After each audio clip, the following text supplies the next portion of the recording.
एक सुंदर राज्य जो हरे भरे पहाड़ों और फूलों से भरे हुए मैदानों से घिरा हुआ था। वहां एक प्यारी राजकुमारी रहती थी जिसका नाम चॉकलेट था। उसे यह नाम उसकी गहरी भूरी आंखों और उसकी मिठास भरी मनमोहक व्यक्तित्व के कारण दिया गया था। पूरे राज्य में हर कोई उसे बहुत प्यार करता था। वह अपने माता पिता, राजा और रानी के साथ एक भव्य महल में रहती थी। उनका शासन दयालुता और बुद्धिमत्ता से भरा हुआ था, जिससे पूरे राज्य में शांति और समृद्धि बनी रहती थी। जैसे जैसे राजकुमारी चॉकलेट का 15वां जन्मदिन करीब आया, महल में उत्साह की लहर दौड़ गई। इस खास मौके को मनाने के लिए एक भव्य समारोह की योजना बनाई गई। दूर दूर से लोग आमंत्रित किए गए। राजघराने के लोग, गांव वाले और पड़ोसी राज्यों के मेहमान। महल खुशियों, संगीत और स्वादिष्ट पकवानों की सुगंध से भर गया। हर कोई राजकुमारी चॉकलेट की तारीफ करता नहीं थकता था। लेकिन इस खुशी के माहौल पर ईर्ष्या की काली छाया मंडरा रही थी। एक दुष्ट जादूगरनी, जिसका नाम मॉर्गेना ऑसे था और जो राज्य के बाहर काले जंगलों में रहती थी, राजकुमारी की खुशी और राज्य की शांति से नाराज थी। मॉर्गेना लंबे समय से राज परिवार से ईर्ष्या करती थी और उसने उनकी खुशियां छीनने का फैसला किया। राजकुमारी के जन्मदिन के समारोह की रात, जब वह तारों भरे आसमान के नीचे नृत्य कर रही थी, मॉर्गेना अचानक काले धुएं के गुब्बार के साथ प्रकट हुई। इससे पहले कि कोई कुछ समझ पाता, उसने जादू किया और राजकुमारी को अपने वश में कर लिया। फिर उसे जंगल के अंदर अपने अंधेरे ठिकाने पर ले गई। महल में अफरा तफरी मच गई जब राजा और रानी को पता चला कि उनकी प्यारी बेटी गायब हो गई है। अपनी बेटी को बचाने के लिए राजा ने मॉर्गेना के पास जाकर सोने, खजाने और यहां तक कि अपने राज्य तक का प्रस्ताव दिया। लेकिन मॉर्गेना अपनी क्रूरता में मग्न हर पेशकश को ठुकरा देती।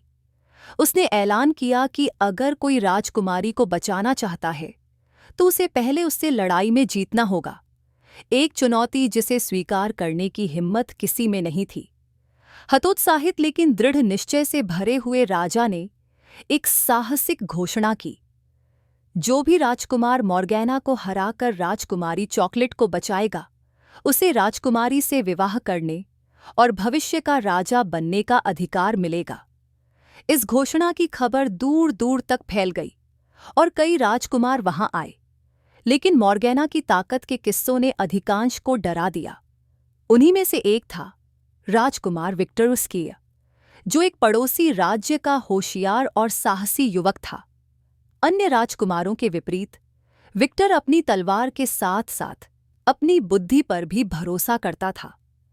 वह न केवल हथियारों के साथ बल्कि मॉर्गेना की कमजोरियों की जानकारी लेकर जंगल में गया, जो उसने गांव वालों से सुनी कहानियों के आधार पर इकट्ठा की थी।